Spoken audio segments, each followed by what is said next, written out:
Hello, আসসালামু আলাইকুম বন্ধুরা।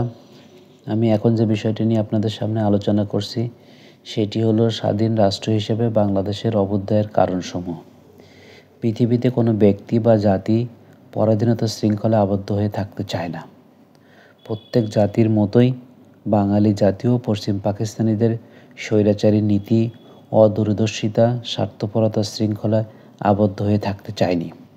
তারা নিজেদেরকে স্বাধীন চেতা হিসাবে এবং নিজেদের ভাষা, শিক্ষা, সংস্কৃতি প্রচার করতে চেয়েছিল বিশ্ব মানুষের কাছে।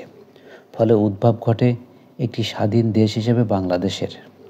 স্বাধীন দেশ হিসেবে বাংলাদেশের অভ্যুদয় আধুনিক বিশ্বের ইতিহাসে এক অনন্য সাধারণ ঘটনা।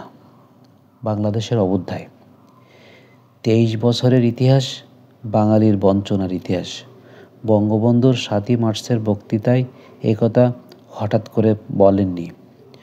1937 থেকে 1939 সালের তিক্ত অভিজ্ঞতার ভিত্তিতে 1940 সালের 23শে মার্চ ঐতিহাসিক লাহোর প্রস্তাব গৃহীত হয়।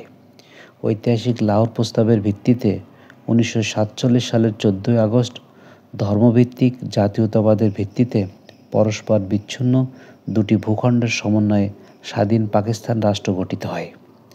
পাকিস্তান রাষ্ট্র গঠনের মূলে অবদান ছিল বাঙালিদের। পাকিস্তান ছিল দুটি ভিন্ন জনগোষ্ঠী নিয়ে গঠিত হাজার মাইলের ব্যবধানে একটি অস্বাভাবিক রাষ্ট্র। দুটি ভিন্ন জনগোষ্ঠীর মধ্যে ভাষা, শিক্ষা, সংস্কৃতির প্রবল পার্থক্য ছিল। তাই পশ্চিম পাকিস্তান সৃষ্টির জন্মলগ্ন থেকে তাদের মধ্যে বৈষম্যর ও বিভেদের সৃষ্টি হয়। পশ্চিম পাকিস্তানিরা পূর্ব পাকিস্তানিদের উপর রাষ্ট্র, ভাষা, শিক্ষা, সংস্কৃতি ও সামাজিক, অর্থনৈতিক, রাজনৈতিক বিবিধ বিধিবিধান আরোপ করতে থাকে। ফলে উভয়ের মধ্যে সংঘাতের সৃষ্টি হয়। এর ফলশ্রুতিতে পূর্ব পাকিস্তান পশ্চিম পাকিস্তান থেকে বিচ্ছিন্ন হয়ে যায়। ফলে স্বাধীন রাষ্ট্র হিসেবে বাংলাদেশের অভ্যুদয় হয়। জন্ম হয় নতুন একটি রাষ্ট্র বাংলাদেশ।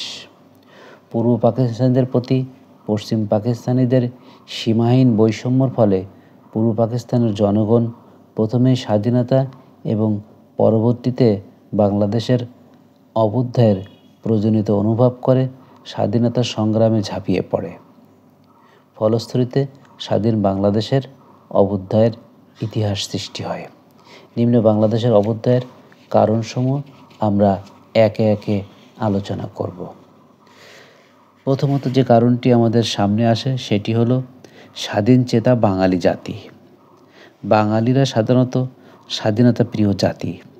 বাঙালি জাতির ইতিহাসের দিকে দৃষ্টি নিবদ্ধন করলে দেখা যায় যে বিভিন্ন সাম্রাজ্যবাদী শক্তি বহুবার বাংলার স্বাধীনতাকে হরণ করলেও বাঙালিরা তাদের কাছে আত্মসমর্পণ করেনি, বরং স্বাধীনতার আন্দোলনের মধ্য দিয়ে বিদ্রোহ করেছেন। যেমন বাংলার 12 ভূঁইয়াদের ইতিহাস, বঙ্গভঙ্গ আন্দোলন, 1940 সালের লাহোর প্রস্তাব, 1947 সালের অবিভক্ত স্বাধীন বাংলার দাবি গঠন, 1952 সালের ভাষা আন্দোলন, 1954 সালের সাধারণ নির্বাচন, 1966 সালের 6 দফা আন্দোলন, 1969 সালের গণ আন্দোলন, সর্বশেষ স্বাধীনতা সংগ্রামের মাধ্যমে 1971 সালের 16ই ডিসেম্বর বাঙালিরা 200 বছরের পূর্বের হারিয়ে যাওয়া স্বাধীনতাকে এক রক্তক্ষয়ী সশস্ত্র সংগ্রামের মাধ্যমে ফিরিয়ে আনতে সক্ষম হয়। বিশ্ব মানচিত্র একটি স্বাধীন সার্বভৌম রাষ্ট্র গঠন করে বাঙালিরা। সুতরাং দেখা যায় বাঙালিরা পরাধীনতার শৃঙ্খল থেকে মুক্তি লাভের জন্য পাকিস্তান থেকে মুক্তি লাভ করে স্বাধীন রাষ্ট্র হিসেবে বাংলাদেশের জন্ম হয়। ভৌগোলিক কারণ। ভৌগোলিক দিক দিয়ে পাকিস্তান ছিল এক অভিনব সৃষ্টি। উভয় প্রদেশের মধ্যে ব্যবধান ছিল প্রায় 1500 মাইল। ভৌগোলিক দিক দিয়ে পূর্ব পাকিস্তান পশ্চিম পাকিস্তান থেকে সম্পূর্ণ পৃথক ছিল। পূর্ব পাকিস্তান ছিল সমতল ভূমির সমন্বয়ে এবং পশ্চিম পাকিস্তান ছিল পার্বত্য ভূমির সমন্বয়ে গঠিত। পশ্চিম পাকিস্তান বৃষ্টিহীন মরু অঞ্চল এবং পূর্ব পাকিস্তান ছিল নাতিশীতোষ্ণ। ভৌগোলিক কারণে এই উভয় অঞ্চলের মধ্যে নানা রকমের প্রভেদ থাকায় বাঙালিরা বাংলাদেশের গঠনের প্রয়োজনীয়তা অনুভব করে। জন্ম হয় স্বাধীন রাষ্ট্রের বাংলাদেশের। অর্থনৈতিক কারণসমূহ: 1947 সালের ভারত বিভাগের সময় পূর্ব পাকিস্তান ও পশ্চিম পাকিস্তানিদের অর্থনৈতিক অবস্থা একই রকম ছিল, কিন্তু উপনিবেশিকতার ফলে দু অঞ্চলের মধ্যে প্রভেদ হয় পাহাড় পরিমাণ। পূর্ব পাকিস্তান হতে সম্পদ পাচার ছিল বৈষম্যের অন্যতম প্রধান কারণ। তাছাড়া পূর্ব পাকিস্তানিদের বৈদেশিক বাণিজ্যের ও প্রাপ্ত সাহায্যের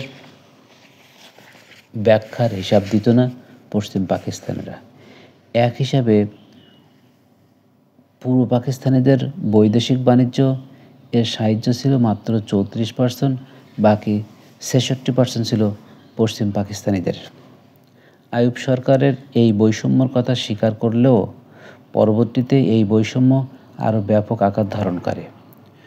1964-65 সালে এই বৈষম্যের মাথাপিছু পরিমাণ ছিল 46%। 1969-70 সালে এই বৈষম্যের বৃদ্ধি পেয়ে দাঁড়ায় 60%। জাতীয় আয়ের 70% ছিল পশ্চিম পাকিস্তানিদের হাতে। পূর্ব পাকিস্তানিদের সম্পদ দিয়ে পশ্চিম পাকিস্তানে গড়ে ওঠে কলকারখানা, শিল্প, ব্যাংক ও বাণিজ্য কেন্দ্র। ব্যাংক ও বিমা শিল্পের ক্ষেত্রে পশ্চিম পাকিস্তানে ছিল 80-85%।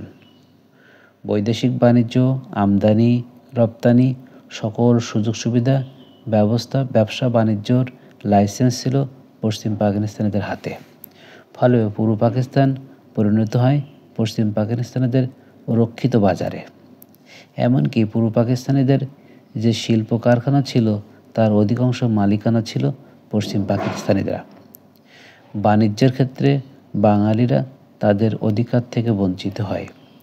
তারা দিন দিন গরিব থেকে আরও গরিব হতে থাকে। ফলে পাকিস্তানিদের শোষণের ফলে একটি নতুন রাষ্ট্রের জন্মের সূচনা ঘটে স্বাধীন রাষ্ট্র হিসেবে বাংলাদেশের।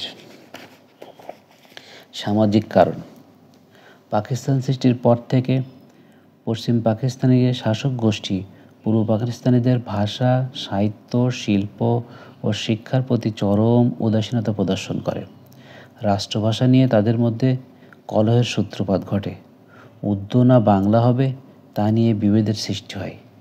উর্দুকে রাষ্ট্রভাষা হিসেবে চাপিয়ে দেওয়ার ষড়যন্ত্র কাজে লিপ্ত হয় পশ্চিম পাকিস্তানিরা, কিন্তু বাঙালিরা তা মেনে নিতে রাজি হননি।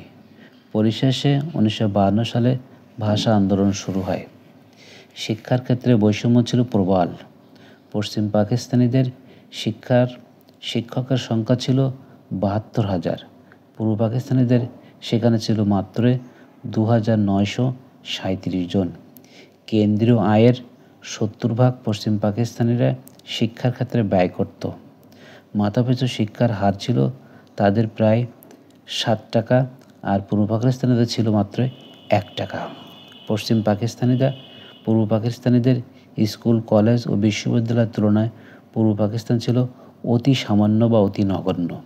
ফলে সামাজিক বৈষম্যের ফলশ্রুতিতে স্বাধীন রাষ্ট্র হিসেবে বাংলাদেশের অভ্যুদয় হয়।